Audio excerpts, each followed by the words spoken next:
There is a way that game development used to work in the past, which was largely a ship it and forget it model, which is to say that you would release the base version of your game. You would maybe have some DLCs that would come out for the following year to 2 years. And then after that, you would never touch the game again, outside of maybe making a sequel or two. Yep. There now is this live service model that's applied to way more games where you don't ship it and forget it, you ship it and support it. And you can do that even for, games like The Last of Us 2 and whatnot. Like, they'll get updates for a long period of time. But there's also these live service games, and they are constantly being iterated on for years. I mean, we just talked about Destiny, which was out for like almost 10 years, getting continually worked on with new expansions, DLCs, cosmetics, in-game purchase items, all that kind of stuff, right? And that's kind of the new model. So the interesting thing about what's going on with The Witcher right here is it's almost kind of a hybrid of the two, at least with this current expansion. Now, will The Witcher 3 get more expansions after this one? That remains to be seen. My gut feeling is no. And I don't think that they've alluded to there being more expansions for The Witcher 3, but this definitely does pose an interesting question, because what happens if this new DLC, Songs of the Past, does incredibly well? Because there is a massive amount of players that have played this game, have enjoyed this game, and if it, brings in a ton of people, CDPR, they're big enough that they could certainly make ripples in the industry, and other companies will be looking at them and might take some lessons from this and be like, oh, we've got some IPs that we haven't touched in a while. Maybe it's worth trying to develop DLCs for them, because it's going to be cheaper to work on a DLC for an older game than it is to work on an entirely new title, right? Right. So that's what's going to be interesting to see in the future. Will this end up being a massive trend across the games industry? It's kind of hard to tell. Ultimately, it's going to come down to cost versus revenue generated. But I do think there's a world where this might become a bit of a different business model that you can make for your games, where instead of it being this like super hyper aggressive live service content kind of a thing, it's much more of a staggered release of DLC. Yeah, where there is this sort of extremely rarefied strata of single-player game that has, engendered such goodwill with its community that it does maintain player counts higher than the launch numbers of many, many, many games.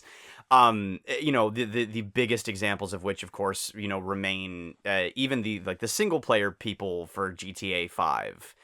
Who are still, not necessarily engaging hardcore with the online component, but are still, playing GTA 5 just because they like being in that world. If Rockstar were to announce that in the wait for GTA 6, they were releasing a big story expansion for GTA 5, that thing would put up crazy numbers, because people would just flock back to that game and treat it like a platform, right? So, yeah, I mean, I think it's deeply...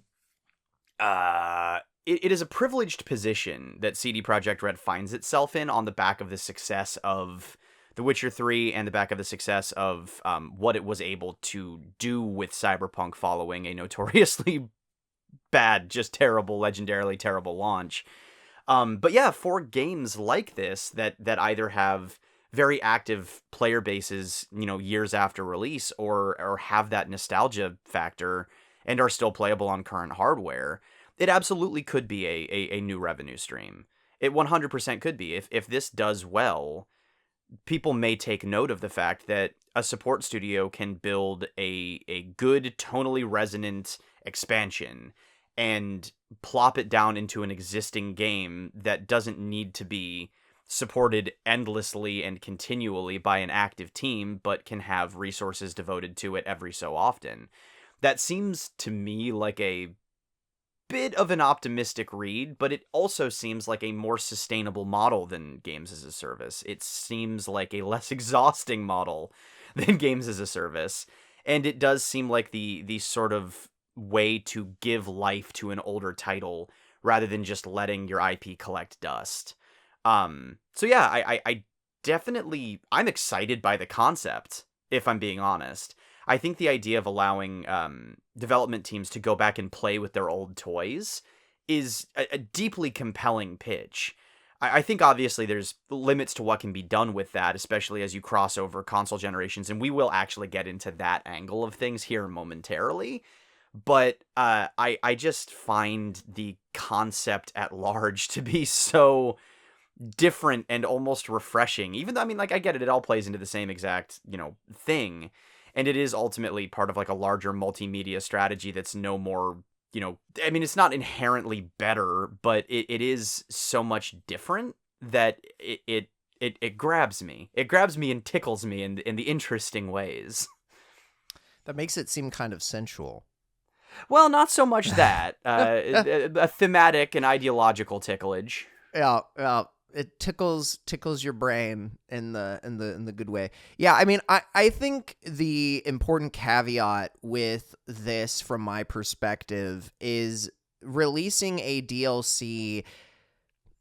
I mean, I would say even potentially 5 years after your game has come out, let alone 10, is not something that every single studio and No. every single IP will be able to take advantage of, because 100%. I think no. it's important to put The Witcher 3 in the position that it's in, which is to say it's this massively important game. We talked about all the sales numbers, the Metacritic scores, whatever, right? It's this game that everyone has this massive attachment to, that's probably going to be there for the majority of that person's life, right? Like, this is a formative experience kind of a game. And so they could wait 20 years and then probably release a DLC for The Witcher 3, assuming that there wasn't like a Witcher 4, which there would be by that point, and people would probably play it, right? Like, it's the same reason that Todd Howard's going to keep releasing Skyrim until people can no longer read. yeah. Like, it's just never going to end, because the game is its own industry at this point. Skyrim is an industry within Bethesda, regardless of what else they're making. The same would be true of The Witcher. It's like that level of success. Sorry, didn't mean to cut you off. No. I mean, yeah, that's a perfect other example how Oblivion is this cultural, touchstone for a lot of people in gaming. What else? Like Final Fantasy games, Kingdom Hearts. Like, I know Kingdom Hearts, obviously, some of the latter ones have gotten a lot of hate, but regardless, like, these are games that have a lot of meaning for specific people, regardless of the passage of time. And so I think for this to be a meaningful way of generating revenue, you need to do it with IPs that it makes sense to do it for, The Witcher being one of them. In addition to that, I think it's also interesting to look at the Diablo 2 example with Reign of the Warlock, which came out in 2026. Which for some reason I thought it came out last year. I did not realize it came out this year, that DLC. So that really threw me off. But regardless of that, I do think there's also an approach where you could do like a remastered version of your game or a remake of your game and then add DLC onto it. So, like, talking about Skyrim. If you look at Oblivion, which just got its remake last year, if they made a new Oblivion DLC, I'm sure it would sell quite well, even though that's for an older game. But I wouldn't be surprised if they did an Oblivion DLC for just the remaster and not for the original version of the game. Oh, I would be surprised if they did it any other way. Yeah. Just, moving forward, I think that, yeah, I mean, I think if we're trying to, like, take this concept for revenue generation and take it out of, like, the pipe dream sort of blue sky idea and try to, like, practicalize it, yeah, absolutely. Releasing something like this in tandem with an updated or, re-released version of a nostalgic game is a much more economical way to sort of do this, right? Because, I mean, it definitely starts to feed into hardware sales. It means you can resell the base game in order to give people access to this updated or new content. For something as old as Oblivion, I don't even know that. I actually would be really interested to see what the install base would be for new DLC on a game that old. And I'm also not even sure what, like, development tools would look like in terms of trying to release something on a game that old. That I think would probably end up being a pretty big hurdle as well. But yeah, I mean, like, tying the expansions to remastered or remade versions of older games absolutely makes sense. I definitely think you run the risk of really pissing people off by never allowing the original game to sort of expand beyond where it was when it was finally sunset. Like no more expansions were set to come out for the original Oblivion, and then the game just kind of got to live on in mods. And then suddenly they're like, oh, we're doing new Oblivion storylines, but it's only for the remastered version. I think that some people might feel frustrated and left behind by that, but I also think, practically speaking, the majority of people would understand. Yeah. And I think that it's definitely the sort of thing that could help be like a stopgap between these large releases, especially as AAA development seeks to find ways to make ballooning costs and development times more palatable to audiences. If you think about how long it's been since Fallout 4 came out, as an example, not that Fallout 4 is necessarily the game in the series that everybody's like jonesing to go back to, but it is the most recent one. If they were to announce a new expansion for Fallout 4 in tandem with the release of Fallout Season 3, or in tandem with the announcement of or maybe better yet, they remake Fallout 3 or Fallout New Vegas or something like that, and announce a new expansion pack to go along with that in the time it takes them to get to Fallout 4, I think that fans would broadly consider that to be a positive thing. And I think that if there's a way to develop a remaster or a remake of one of those games along with an expansion in a way that's not the most bloated practice of all time, then yeah, you could absolutely be looking at a way to streamline development costs while maximizing profit by just utilizing IP that people already like and building on it in the way that we're describing. I can absolutely see that being... It's a lot less clean cut than we just made Fortnite, but in... I don't know. we made live service Fallout again. We made Fallout 76, but this time without the embarrassing launch. It's less clear cut than that, but I definitely think that it could be the sort of thing that would resonate. The thing that you mentioned earlier that I think's interesting, that admittedly I hadn't even thought about as I was brainstorming all of this, is like the other important metric, if we're talking about this becoming a thing in the future, is, as you said, like development tools. Like, I don't know how easy it would be for Bethesda to iterate on Oblivion, like the original Oblivion, because I'm not sure what of the original, like, vestiges of Oblivion they even have access to. You know what I mean? Like, most of the people have been developing presumably on a newer version of the creative engine, whatever it's called, I can't remember, and probably haven't touched the 2004 or whatever version of it that Oblivion originally released in. And things have just gotten like so much better. Like, I do definitely think there would be a cost associated with going back too far back in time. And obviously that cost is alleviated if you do the whole Diablo 2 Resurrected thing. Yeah. But I think that's a good call out, because that is a thing that's really easy to just assume is like, oh, well, this is an older game. Like, you've already developed it and it's been there for a while. Like, clearly you have access to this old game and all the old builds and whatever. But I've heard plenty of horror stories where like very critical things get lost. Like the original version of a game build can't be found. And, all these things that just make iterating on like really, really old games difficult to do for a myriad of different reasons. And so, I think that's an important call out. That's an interesting one for sure. But it's kind of to summarize this section, as you and I have been talking about, it's like, this is not a thing that every single game will be able to take advantage of. Your game really has to be in the minds of, the people, so to speak. And if you wait too long for your DLC expansion, whatever it is, to come out, you might risk people completely forgetting about your game if your game's not as relevant to the times. Like, I dare say, and maybe I would get some hate for this, but I'm going to say it. Clair Obscur, absolutely fantastic game.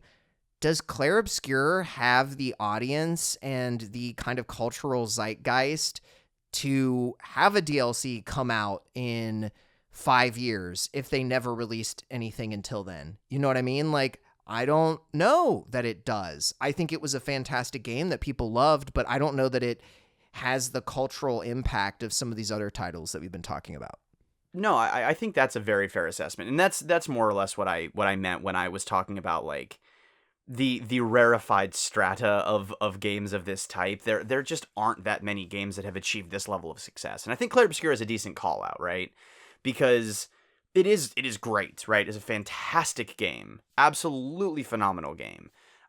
Captured the hearts and minds of tons of people and sold millions of copies and won every award conceivable and made people recontextualize AAA game development scale and scope and team size and experience and a million other things, right? None of that necessarily translates to sticking in the zeitgeist. And there's almost no sort of alchemical process that you can follow in order to perfectly recreate the success of any of these just big games. Some of it is just in the wind, right? And it is ethereal. It is the whims of the audience. What do they connect to?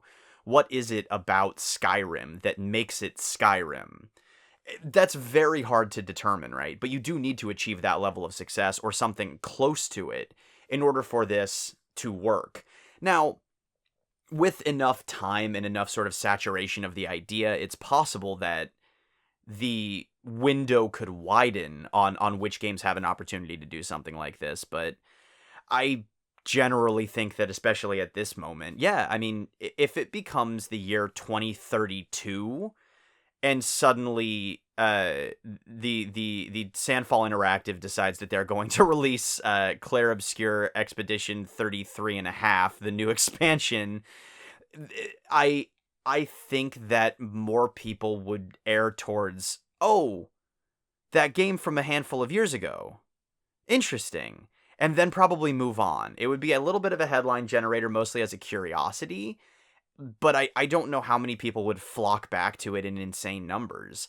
I think that's more the sort of game that needs to rely on a sequel or, you know, more world building, as they've kind of alluded to within the Clair Obscur world, like make that into a larger platform itself. So yeah, I don't know. I think I tend to agree with you that, you know, even a game that beloved and well received might not have the same benefit as The Witcher 3, just in terms of like volume of support.